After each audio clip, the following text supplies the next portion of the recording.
இந்த சட்டமன்றத்துல பொட்டு மாமா பேசுனதை கேட்டிருப்பீங்க. இவன் இப்படிலாம் பேசுவான், இப்படிலாம் ஒரு ஸ்கிரிப்ட் எழுதி பேசுவாப்ல.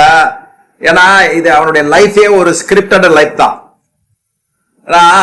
ஒரு சட்டமன்றத்துல இப்பேற்பட்ட மாமனிதர்கள் அமர்ந்த அந்த சட்டமன்றத்தை ஒரு கேலிக்குறியாக்கினதுக்கு பின்னால மரியாதையாவது மயிராவது அந்த சட்டமன்றத்துல இன்னைக்கு பேசுனது நீங்க கேட்டிருப்பீங்க. எனக்கு தெரியும் இந்த மாதிரி ஒரு ஸ்கிரிப்ட் எழுதி இந்த பாலியல் தொல்லையில் நடக்கிறது, மின்சார தடை, துப்புரவு பணியாளர்கள் போராட்டம், விவசாயிகள் போராட்டம், இதை மடை மாற்றுறதுக்கு ஏதாவது ஸ்டண்ட் அடிக்கணும். ஸ்டண்ட் தானே அவனுடைய வாழ்க்கையே, ஸ்டண்ட் தானே.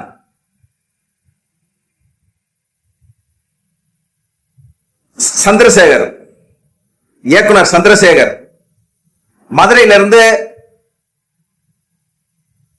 கள்ள டிக்கெட், அதாவது டிக்கெட் எடுக்காம பயணம் செய்து சென்னைக்கு வந்தவர் சந்திரசேகர். எல்லாரும் தலைவர் கலைஞர் சொல்லுவாங்க, அது உண்மை இல்லை. ஆனா உண்மையில பிளாக் டிக்கெட்ல வந்தவன் காசு கொடுக்காம கள்ள பஸ் ஏறி வந்தது இந்த இயக்குனர் சந்திரசேகர். அவர் பெத்த புள்ளதான் இன்னைக்கு சட்டமன்றத்தை அவமானப்படுத்தி, தமிழக மக்களை அவமானப்படுத்தி,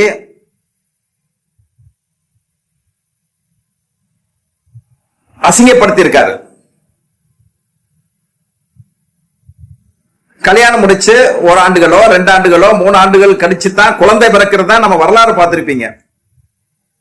அப்பா அம்மா கல்யாணத்தை நடத்தி வச்சவரே இவர்தான். ஏன்னா முதலமைச்சருங்கிற ஒரு மரியாதை கொடுக்கணும்னு நினைக்கிறேன். இல்லைன்னா ராமநாதபுரம் பாசத்துல எப்படி திட்டணும்னு நினைக்கிறோம். ஏன்னா நாங்கெல்லாம் இந்த இயக்கத்தை பெருசா நினைச்சு இருக்கவங்க. தமிழ் மண்ணு, தமிழ் மொழி, திமுக தலைவர் கலைஞர் தளபதி அப்படிங்கிற ஒரு உணர்வோட வளர்ந்தவங்க. இவர் சொன்னார்ல, ஜே அன்பழகன் சொன்னார்ல, நாங்கெல்லாம் வாக்கரிசி போட்டுட்டு தான் அரசியலுக்கு வந்தேன்னு சொன்னாங்கல்ல, அது மாதிரி நாங்க வளர்ந்தாங்க. எத்தனையோ பிரச்சனைகள், எத்தனையோ இதையும் தாண்டி தான் இத்தனை வருஷமா இந்த இயக்கத்துக்காண்டி நாங்க உழைச்சிட்டு இருக்கோம். எங்களுக்கு ஜோசப் விஜய் எல்லாம் பேசுறதுக்கு எங்களுக்கு ரொம்ப நேரம்லாம் ஆயிராது. அவர் பெரிய இதுவும் கிடையாது எங்களுக்கு. ஆனா முதலமைச்சருங்கிற ஒரு மரியாதை இருக்கு. அது அவருக்கு வேணா கண்ணியம் தவறி இருக்கலாம். கண்ணியம் தவறினா ஒரு பெற்றோருக்கு பிறந்திருக்கலாம். கண்ணியம் தவறான ஒரு மகனா அவர் வாழ்ந்திருக்கலாம். கண்ணியம் தவறிய ஒரு கணவனா வாழ்ந்திருக்கலாம். கண்ணியம் தவறிய ஒரு அப்பாவா ஒரு தன் பிள்ளைகளுக்கு வளர்ந்திருக்கலாம். ஆனா நாங்க அப்படி இல்லை.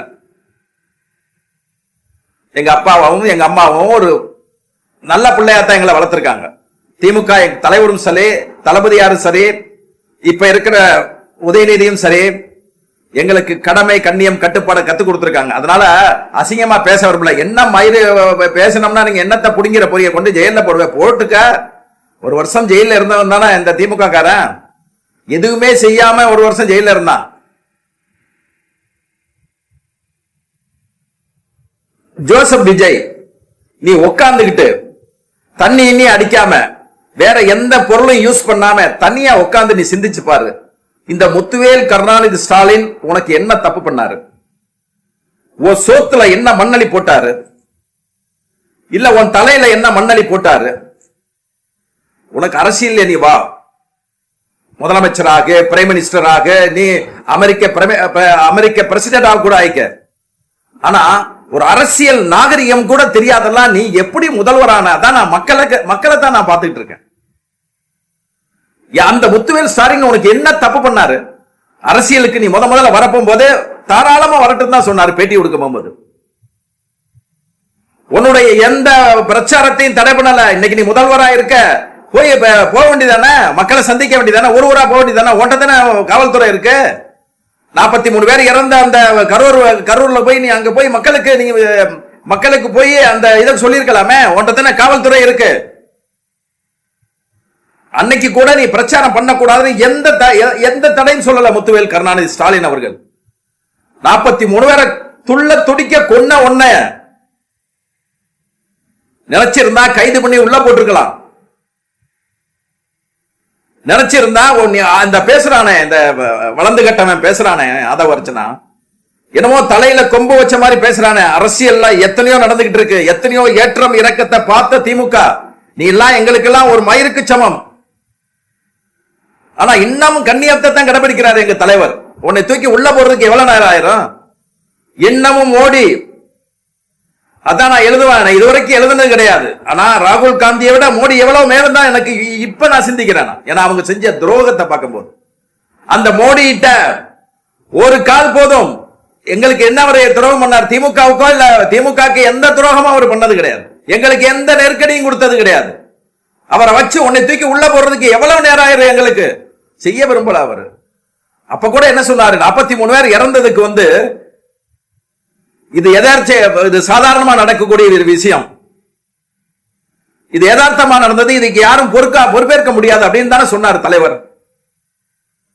நீ போக வேண்டிய இடத்துல நீ 43 பேரை கொன்னதுக்கு 41 பேர் தான் எல்லாருக்கும் தெரியும். அந்த 2 வயிற்றுல இருந்த 2 சிசு இருந்துச்சு பாத்தீங்களா, அதை யாரும் இது வரைக்கும் கணக்கில் எடுக்கல. அந்த 43 பேர் சேவுக்கு அந்த நைட்டு 12 மணிக்கு தலைமைச் செயலகத்தை கூட்டி அதிகாரிகளோட பேசிட்டு 1 மணிக்கு கிளம்பி 3 மணிக்கு கரூர் வர்றாரு.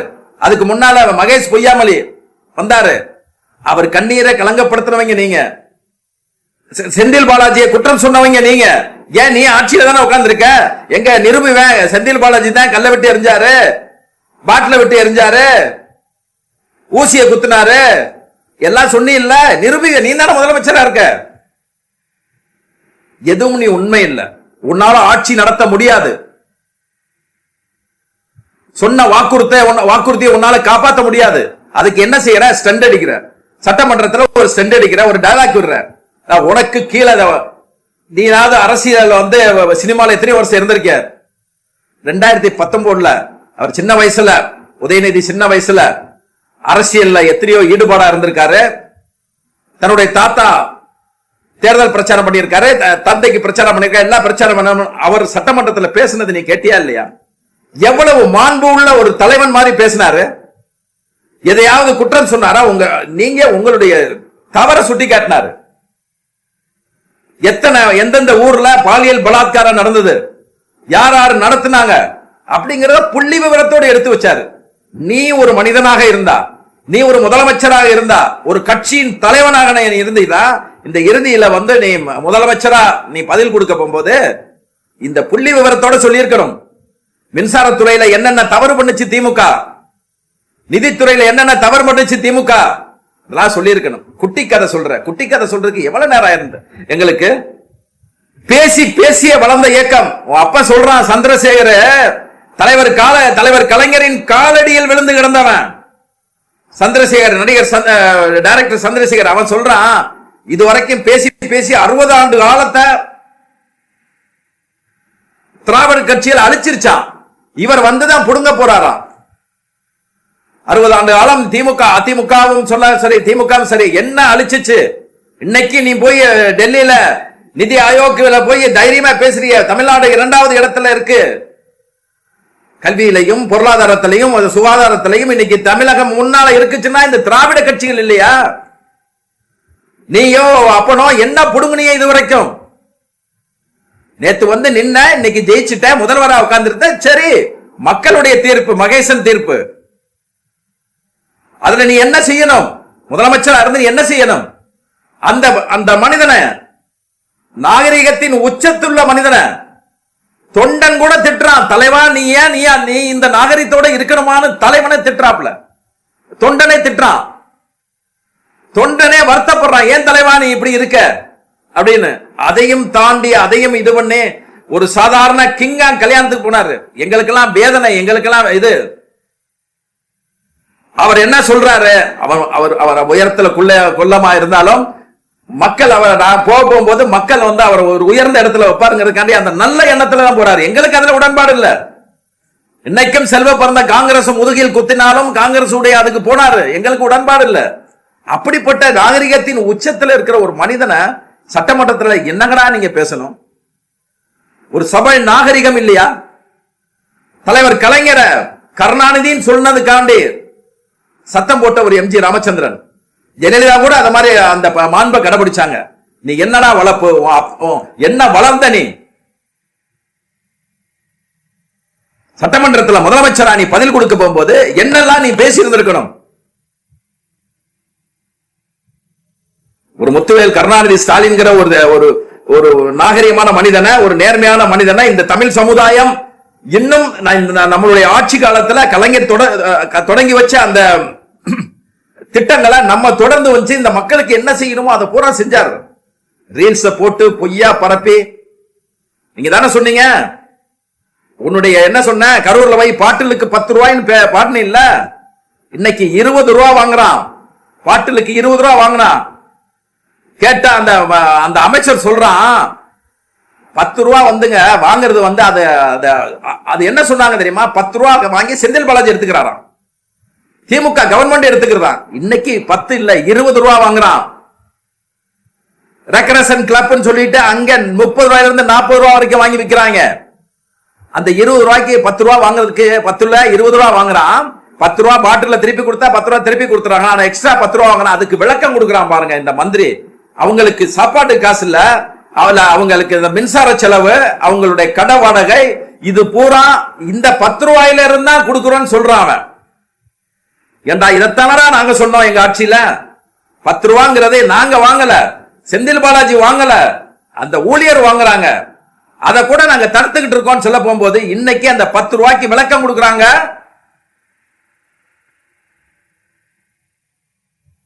அப்ப என்னங்கடா அரசியல் பண்றீங்க? இன்னைக்கு துப்புரவு பணியாளர்கள், அந்த துப்புரவு பணியாளர்கள் சென்னை மாநகராட்சியில் சில வார்டுகள்ல வந்து அந்த தனியார் மயமாக்குறாங்க. ஏற்கனவே அதிமுக அரசு கொண்டு வந்த தனியார் மயமாக்குறத அதிமுக அரசு ஆல்ரெடி தனியார் மயமாக்கி நடந்துகிட்டு இருக்கு. அதுல வந்து இவங்க வந்து திமுக அரசு வந்து சில வார்டுல வந்து தனியார் மயம் ஆக்கணும்னா உடனே பெரிய கலவரம் உருவாக்கி ஒரு குரூப்பை ரெடி பண்ணி இவங்க என்னமோ பெரிய உலகமயா இது மாதிரி ரட்சகன் மாதிரி எல்லாத்தையும் கூட்டிக் கொண்டு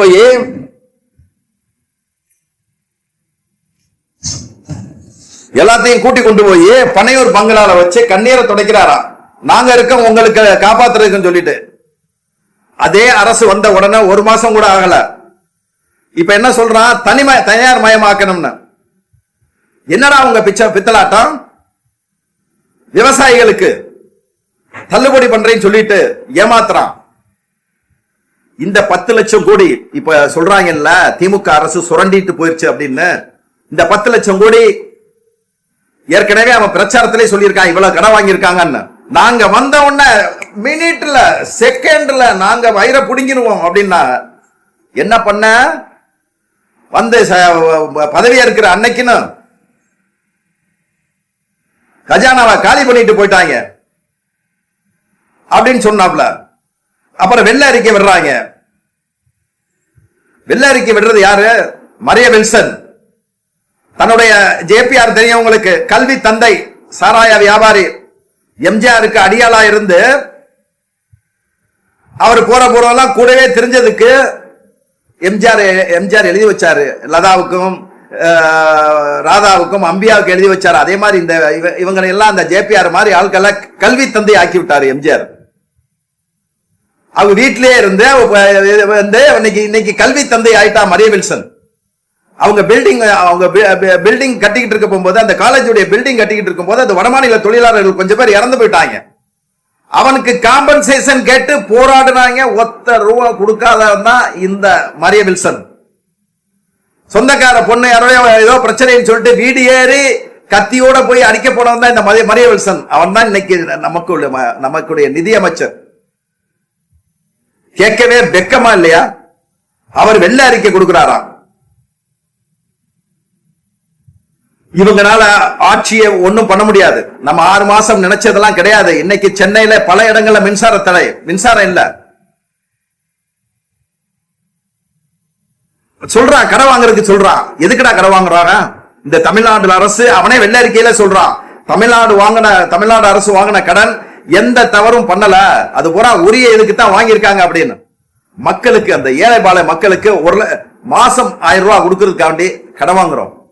மின்சாரம் தடை இல்லாம கிடைக்கணும், மின்சார கட்டணத்தை கூட்டாம தடை இல்லாம கிடைக்கணுங்கிறதுக்காண்டி கடன் வாங்குறோம். பேருந்துல வந்து வாழ்வாதாரத்துக்கே கஷ்டப்படுற அந்த ஏழை தாய்மார்கள் ஹாஸ்பிட்டலுக்கும் கடைகளுக்கும் அதுக்கு அவங்களுடைய சொந்த இதுக்கு போயிட்டு வர்றதுக்கு அவங்களுக்கு இலவச பயணம் கொடுக்கிறோம். மாணவிகளுக்கு அந்த உதவித்தொகை கொடுக்கிறோம். பள்ளி குழந்தைகளுக்கு சாப்பாடு கொடுக்கிறோம். இதுக்கு தாண்டா கடை வாங்கினேன். ஏன்னா வாங்கி என்ன நாங்க தின்னுட்டோமா? திமுக அரசு தின்றுச்சா? அதை இந்த வெள்ள அறிக்கை கொடுத்தா கொடுக்க வேண்டியதானே? இதை திமுக அரசு எவ்வளவு தின்னுச்சுன்னு சொல்ல வேண்டியதானே? சொல்ல முடியலையே. மத்திய அரசோட பாயாசம் அப்படின்னு பாசிசம் பாயாசம் சொன்னா இன்னைக்கு எங்களுக்கு மத்திய அரசோட எங்களுக்கு எதிர்க்க முடியாது அப்படிங்கிறான் இன்னைக்கு. அதாவதுங்க ஒண்ணு இல்லைங்க, வெரி சிம்பிள். இந்த பிரச்சனைகளை கொடுக்க முடியாது. இந்த பிரச்சனைகளை இவனால ஒண்ணு செய்ய முடியாது. அடுத்த கட்டத்துல ஆட்சி நடத்துறதுக்கே கஷ்டங்கிற சூழ்நிலையில டைவர்ட் பண்றதுக்காண்டி, மக்களுடைய கோபத்தை திசை திருப்பதற்காண்டி எத்தனை காலத்துல நீ ரீல்ஸ் போட்டு நாடகம் ஆடி திசை திருப்ப முடியும்? தொழில்துறை அமைச்சரா இது தொழில்துறை அமைச்சரா இருக்கு யாரு, கீர்த்தனா, பத்திரிகையில கேக்குறாங்க, நீங்க வெளிநாடு எல்லாம் போய் முதலீடு கொண்டு வந்தீங்க காமிங்க அப்படின்னு. இந்த இடத்துல 4, இந்த இடத்துல 4, இந்த இடத்துல என்ஃபீல்டு போய் ரொம்ப நாள் ஆச்சு, ஒழுங்கா காமிக்கல. இந்த இடத்துல 4 இருக்குல்ல 4 இருக்குல்லன்னு அது ஒரு பேப்பரை தூரமா வச்சுட்டு காமிச்சுட்டு இருக்கு. இவங்கனால ரெவன்யூவும் கூட்ட முடியாது, 2500 வாக்கு கொடுத்தது கொடுக்க முடியாது, தாலிக்கு தங்கம் கொடுக்க முடியாது, வேலை இல்லாத பட்டதாரிகளுக்கு காசும் கொடுக்க முடியாது, இலவச தமிழ்நாடு ஃபுல்லா பெண்கள் இலவசமா பயணம் வரலாம். உங்க அண்ணன் நொட்டுவார். இவர் வந்து என்ன நொட்டினார்? இவரு நீங்க பார்க்கத்தானே போறோம். அதான் நான் தலைவர்கிட்ட வேண்டது, நாகரிகம் போதும். இந்த ஆட்சிக்கு வந்து செய்யற காரியங்களை எல்லாம் நம்ம வெளிப்படுத்தியே ஆகணும். அதுக்குள்ள வேலையை நம்ம பார்க்கணும். இது அதனாலதான் நான் இன்னைக்கு அவன் பேசுவான், இந்த மாதிரி திரைக்கதை அமைச்சு பேசுவான். சட்டமன்ற நடவடிக்கையே பார்க்கல. தலைவருடைய மனோகர படத்தை நான் பார்த்துக்கிட்டு இருந்தேன். ஏன்னா இவங்க இப்படித்தான் பேசுவான், இப்படித்தான் டைவர்ட் பண்ணுவான். அவன் எழுதி கொடுக்கறது அப்படியே அவன் ஸ்கிரீன் பிளே பண்றாங்க. இப்படித்தானே பண்ணி மீட்டிங்ல பேசி ஒரு 10 இடத்துல பேசி 10 ரூபா வாங்குறான், அது வாங்குறான், கொள்ளையடிக்கிறான், அது வாங்குறான், இது வாங்குறான் அப்படின்னு சொன்னாங்கல்ல. சொல்லித்தானே இந்த ஆட்சிக்கு வந்திருக்காங்க. பாப்போம், என்ன பாப்போம். நாங்க விரட்ட மாட்டோம், திமுக அரசு மாட்ட மாட்டோம். ஆனா என் தலைவனை நீ பேசின பத்தியா? ஒரு காலத்துல என் தலைவன் காலடியில விழுற அளவுக்கு இந்த காலம் உனக்கு உணர்த்தும். அது ரொம்ப காலம் தேவையில்லை. இன்னைக்கும் ஒரே நாடு ஒரே தேர்தல் விரைவில் வரப்போகுது. பாராளுமன்ற தேர்தல்ல மக்களவையில் எவ்வளவு இருக்குன்னு நினைக்கிறீங்க? 240 பாஜக வச்சிருக்காப்ல, 53 கூட்டணி கட்சி, 293 இருக்கு, தேவை 362. சட்டத்தை ஒரே நாடு ஒரே தேர்தல் சட்டத்தை பாஸ் பண்றதுக்கும் தொகுதி மறுவரையறையை பாஸ் பண்றதுக்கும் 362 மக்களவையில வேணும். அதுல 63 சீட்டு பேலன்ஸ், 63 சீட்டு இன்னும் வேணும். 63 எம்பிக்கள் இன்னும் தேவை பாஜகவுக்கு. அதுல 20 எம்பி வந்து வெஸ்ட் பெங்கால்ல இருந்து தூக்கித்தாப்ல மோடி. எனக்கு தெரிஞ்ச தகவல் வரைக்கும் அகிலேஷ் யாதவ் ஆதரவு தெரிவிக்கிறதா சொல்றாப்ல. திமுக ஆதரவு தெரிவிச்சுன்னா அந்த சட்டம் பாஸ் ஆகும். ஒரே நாடு ஒரே தேர்தல் சட்டத்தை நம்ம பாஸ் பண்ணணும். தொகுதி மறுவரையில வந்து நமக்கு 59 சீட் இருக்க சொல்றாங்க, பாஸ் பண்ணணும். இந்த ஆட்சியை எவ்வளவு தூரம் வீட்டுக்கு அனுப்ப முடியுமோ அவ்வளவு தூரம் வீட்டுக்கு அனுப்பி ஆகணும். இந்த ஆட்சி தொடர்ந்துச்சு அப்படின்னா, நான் கூட நினைச்சோம், பேசணும். 6 மாசம் சொல்றாரு தலைவர், சொல்றாரு இது நல்லதுக்கு இல்ல அப்படின்னு சொன்னோம். ஆனா இல்ல, இந்த ஆட்சி தொடர்ந்துச்சு அப்படின்னா மக்கள் அடுத்த கட்டத்தில் இறங்கி தெருவில் இறங்கி போராடிடுவாங்க. இப்ப பாருங்க, துப்புரவு தொழிலாளர்கள் ஈரோடுல இருந்து எல்லாம், சென்னையில இருந்து எல்லாம் போராட ஆரம்பிச்சிட்டாங்க. விவசாயிகள் தொடர்ந்து போராடிட்டு இருக்கான். தள்ளுபடி பண்றேன்னு சொன்னாங்க, எதுவுமே செய்யல. எல்லாம் வரும். மக்கள் தெருவில் இறங்கி ஒவ்வொரு இதுலையும் அடுத்து இருக்கு. இவனை நம்பி நிறைய ஓட்டு போட்டாங்கல்ல ஆசிரியர்கள், இந்த பகுதி நேர ஆசிரியர்கள், வேலையில்லா பட்டதாரிகள், அரசு ஊழியர்கள், காவல்துறையை சேர்ந்தவர்கள், செவிலியர்கள் எல்லாம் வருவாங்க வரிசையா. இவர் ஜோசப் விஜயனால, இந்த பொட்டு மாமானால ஒன்னும் செய்ய முடியாது. இந்த ஆதவ அர்ஜுனாவும் புஷி ஆனந்தம் வச்சுதான் செய்ய போறாங்களா? இது அடுத்தடுத்த போராட்டம் வரத்தான் செய்யுது. மக்களே மக்களே ஒன்று சேர்ந்து இந்த ஆட்சி அகற்றும் காலம் ரொம்ப நேரம் ஆகாது. நீங்க சத்திக்கு தான் போறீங்க.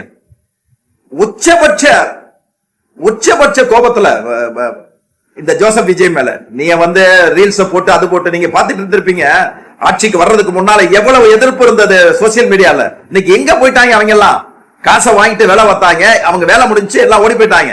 இப்ப களத்துல இருக்கு யாரு? திமுக தான் இருக்காங்க களத்துல. அது கட்சிக்கு உழைச்சவன், கட்சிக்கு வந்து பயனடைஞ்சான, சம்பாதிச்சான அவனா இருக்கான்னு நினைக்கிறீங்க? இல்ல, ஆண்டு காலம் வந்து இயக்கத்துக்காக வேண்டி உழைச்சு எதையுமே எதிர்பார்க்காம உட்கார்ந்து இருக்கானே அவன் தான் உட்கார்ந்து இருக்கான். இந்த இயக்கத்துல நிறைய மாற்றத்தை எதிர்பார்க்கிற தலைவர்கிட்ட அவனை விட்டுருவோம். அத மக்கள் பாத்துக்குருவாங்க. அதுக்கு அடுத்த வேலை இருக்கு, நிறைய வேலை இருக்கு, இவனை தூக்குறதுக்கு வேலைகள்லாம் நிறைய இருக்கு, அதை நம்ம பாத்துக்குருவோம். நமது இயக்கத்துல வந்து ஒரு மாற்றங்களை நான் எதிர்பார்க்கிறேன். இன்னைக்கு ஒரு கல்வியாளர் அணி வந்திருக்கு. இதுல பல பேர் யாருன்னே தெரியாதுங்க. பல பேர் கல்விக்கு என்ன செஞ்சாங்கன்னு தெரியலங்க.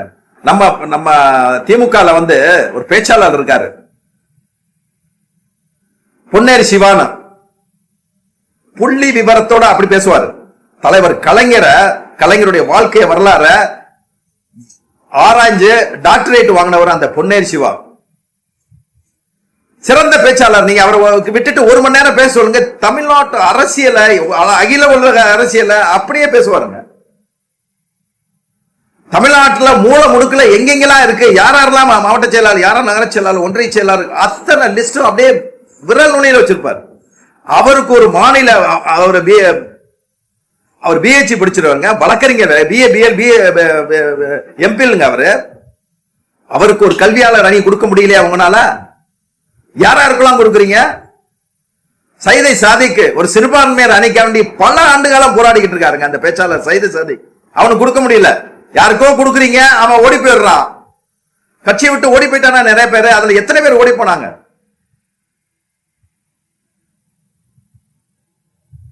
இதெல்லாம் சின்னவர் பார்க்கணும். நீங்க சின்னவர் பார்த்துட்டீங்கல்ல, சட்டமன்றத்தில் நடந்ததை பார்த்தீங்கல்ல. இந்த கூட்டத்தை விரட்டி அடிக்கிறோம்னா நம்ம இயக்கத்தை ஒருங்கிணைக்கணும். நம்ம இயக்கத்துல இளைஞர்களை வந்து உற்சாகப்படுத்தணும். திருப்பி தவறுதான் நடந்துகிட்டு இருக்கு. எனக்கு தெரிஞ்சு தமிழச்சி தங்கபாண்டியன் இந்த கல்வியாளர் அணிக்கு சம்மதிக்கலைன்னா கம்பல்சரியா இன்னைக்கு வெளியே வந்திருக்கு. எப்படின்னு தெரியல, சிலர் பேசினாங்க. இப்ப மாணவர் அணியில வந்து பொறுப்பு போடுறாங்களாம், ஒரு 8 பேர் புதுசா போடுறாங்களாம். அதுல 4 பேர் தாவேக்கால இருந்து வந்தவங்களாம். தாவேக்கா போயிட்டு வந்தாங்களோ, தாவேக்கா போக தயாரா இருந்தாங்களோ தெரியல. அவன் சொல்லிட்டானே தாவேக்கார, எங்களுக்கெல்லாம் நாங்க யாரையும் சேர்க்க மாட்டோம், நாங்க வந்து எங்க ரசிகர் மன்றத்துல உள்ளவங்களை தான் கொடுப்போம், நீங்க வந்தா கொஞ்ச காலம் நீங்க வேலை பாருங்க அப்படின்ட்டு நாயின் கேவலமா பேசுறாங்க. ஒரு காலத்துல இந்த இவன் தெரியுமா, கடம்பூர் ராஜு ஒரு அவன் செய்தித்துறை அமைச்சரா இருக்க போகும்போது ஒரு படம் ரிலீஸுக்காக வேண்டி இதே பொட்டுமாமா அவருடைய ஆபீஸ்ல போய் இருந்த காலம் என்ன இருக்கு. இன்னைக்கு அதே கடம்பூர் ராஜு புசி ஆனந்த கீழ மண்டிட்டு கிடக்கிறாப்புல. என்னங்க அரசியல் பண்றாங்க? கேவலமான அரசியல் அவ்வளவுங்க இருக்கு, அவ்வளவுமே. ஆனா நம்ம இன்னும் திமுக காரன் ஒவ்வொரு தொண்டனும் சட்டைக்காலரை தூக்கி விட்ட அளவுக்கு நமது இயக்கம் உண்மையாகவும் நேர்மையாகவும் விசுவாசமாகவும் இருக்கிறது காரணம் திமுக. அது அதனுடைய தலைவர்கள் உருவாக்கிய அந்த தலைவர்கள். இவ்வளவு தோல்வியா இருந்தாலும் எவ்வளவு இதா இருந்தாலும் இன்னும் தெம்பா தாங்க இருக்கும். இன்னைக்கு ஒரு பிரச்சனைனா தைரியமா சண்டை போடுற அளவுக்கு இன்னைக்கு ஆளுங்கட்சியா இருக்கிறத விட இன்னைக்கு எதிர்கட்சியா நம்ம தைரியமா வேலை பார்த்துக்கிட்டு இருக்கோம். ஒருத்தர் இன்னைக்கு கூப்பிட்டு இருந்தாரு, ஒரு அணி நிர்வாகி பொறுப்புல உள்ளவர் கூப்பிட்டு இருந்தாரு. ஆட்சியில நான் இருக்க போகும்போது நான் போய் அந்த வேலையை கேட்க கொடுக்க மாட்டேன்ட்டாங்க, இன்னைக்கு வேற ஆள் மூலமா நான் அந்த வேலையை நான் வாங்கி கொடுத்திருக்கேன் அப்படின்னு சொல்றாரு. வேதனை. ஒரு எந்த அமைச்சர்களும் நமக்கு எந்த உதவியும் பண்ணவே இல்லை. இன்னைக்கு பெண் டீம்னு சிலரை கொண்டு வந்தோம், ஆதவ் அர்ஜுனா உள்பட கீர்த்தனா உள்பட பலரை கொண்டு வந்தோம். அவன் என்ன பண்ணிட்டான், திமுகவில் உள்ள எவமெல்லாம் பொருளாதாரத்துல உயர்ந்திருக்கான், எவமெல்லாம் பிரச்சனையில இருக்கான், எவெல்லாம் மன வருத்தத்துல இருக்கான், இவங்களுடைய சோர்ஸ் ஆஃப் இன்கம் என்ன, இவங்க என்னெல்லாம் பண்ணு தெளிவா எடுத்துட்டு இவங்களைத்தான் சர்வேக்கு அனுப்பியிருக்காங்க. ஒவ்வொருத்தருடைய இதை எடுத்து கொண்டு போய் எல்லா கட்சிக்கும் கொடுத்துட்டாங்க. இப்ப அங்க கொண்டு வச்சுட்டு நம்மளே திருப்பி கேள்வி கேட்டுக்கிட்டு இருக்கான். இது தேவையா? இந்த சர்வே டீம்லாம் அவங்க எல்லாம் விளம்பரத்துக்கு மட்டும் பயன்படுத்தத்தானே வேணும். எதுக்காக நீங்க எல்லாமே கட்சிக்குள்ள நுழைஞ்சதுனாலதான் இந்த சிக்கல்லாம் வருது.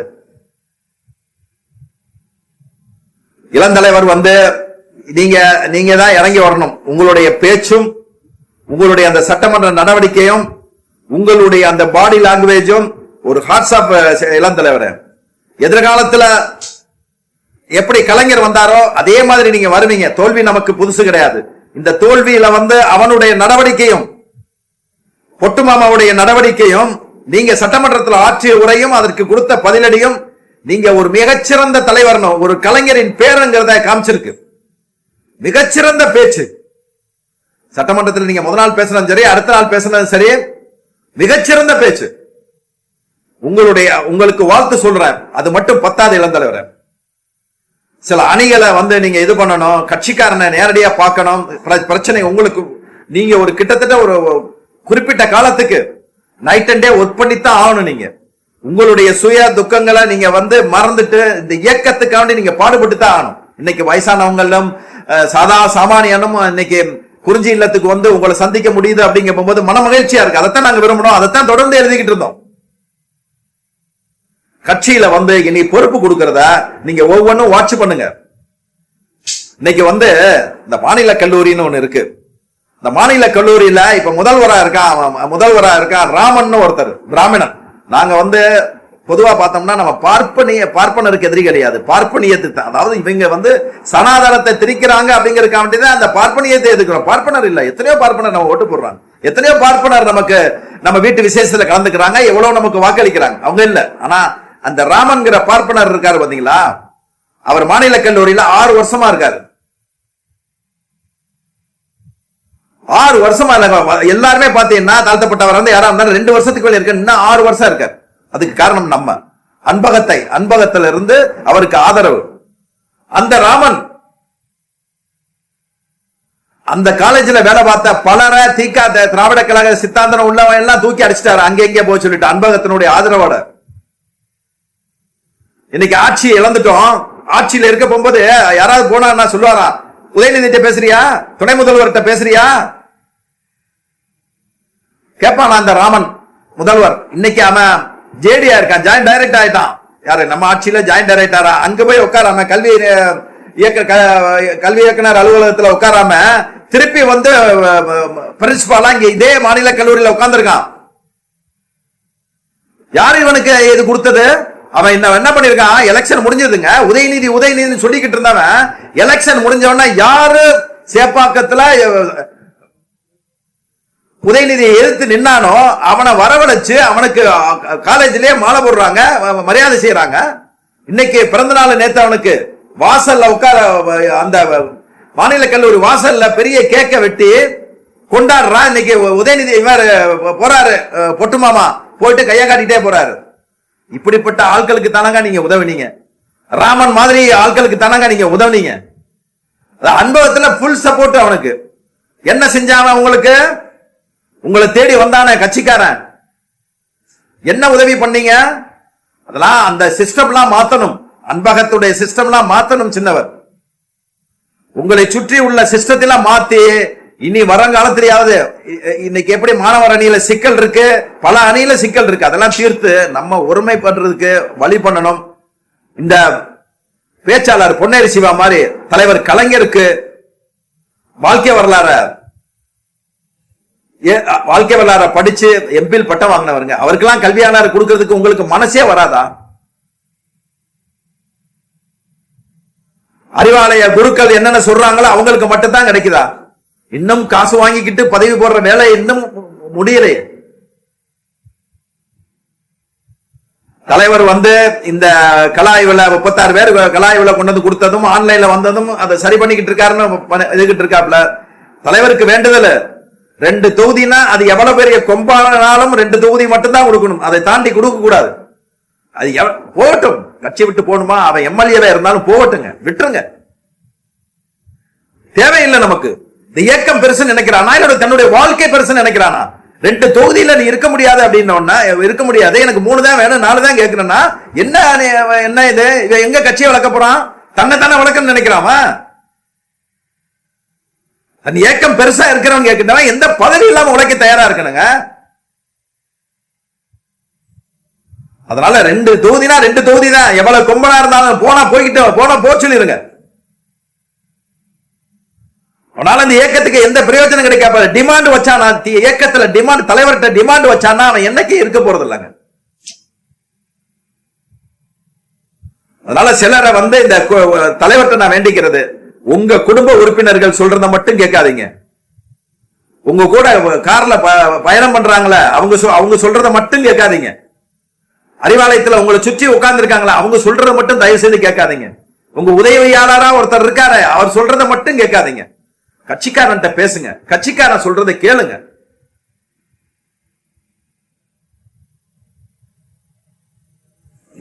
நாம நேத்து பேசியிருக்கேன்னு நினைக்கிறேன். இதுல அம்பாசமுத்திரம் தொகுதியில ஒரு கிளை செயலாளருங்க, பேர் ராசுன்னு அவர் பேரு. அந்த ராசு இசக்கி சுப்பையோட இப்ப அம்பாசமுத்திரம் சட்டமன்ற உறுப்பினராகி ரிசைன் பண்ணிட்டு தாவேக்கால சேர்ந்த அந்த இசக்கி சுப்பையோட தீவிர ஆதரவாளர் இந்த ராசு, பேரூர் கிளை செயலாளர். அவன் கட்சியை விட்டு போறான். அவன் என்ன சொல்றாரு, ராசு அவனோட போகாம இசக்கி சுப்பையாவே கடுமையா விமர்சனம் பண்றாரு. அன்னைக்கே எடப்பாடி பழனிசாமி லைன்ல வர்றாரு, வந்து கூப்பிடுறாரு, ராசு ரொம்ப சந்தோஷம் நீ பேசுனதுல, இதே விசுவாசத்தோட இருக்கு, உனக்கு என்ன செய்யணுமோ இந்த பழனிசாமி செய்வான் அப்படின்னு சொல்லி சொன்ன உடனே அவனுக்கு அவ்வளவு சந்தோஷம், அவ்வளவு மகிழ்ச்சி. அப்படிப்பட்ட ஆட்களை தானாங்க நம்ம உருவாக்கணும். அப்படிப்பட்ட ஆட்களோட தலைவர் பேசணும். தலைவர் ஒரு தொகுதியை எடுத்துக்கிட்டு அங்க ஒரு குறிப்பிட்ட மாவட்ட செயலாளர்கிட்ட லிஸ்ட் வாங்கி எந்த கிளை செயலாளர், ஒன்றிய நகர் பேரூர் கிளை செயலாளர், பகுதி செயலாளர் இவங்களை எல்லாம் வாங்கி லிஸ்ட் வாங்கி தலைவர் ரேண்டமா பலருக்கு நீங்க டெலிபோன் பண்ணி பேசுங்க. கட்சி நிலவரத்தை கேளுங்க, என்ன இங்க நடக்குது, தேர்தல் தோல்விக்கு காரணம் என்ன, இதெல்லாம் நீங்க கேட்கணும். இந்த எலெக்ஷனுக்கு முன்னாலே இதெல்லாம் கேட்டிருந்தீங்கன்னா நம்ம கண்டிப்பா தோத்திருக்க மாட்டோம். நம்ம தோல்விக்கு நாம தான் மெயின் காரணம்.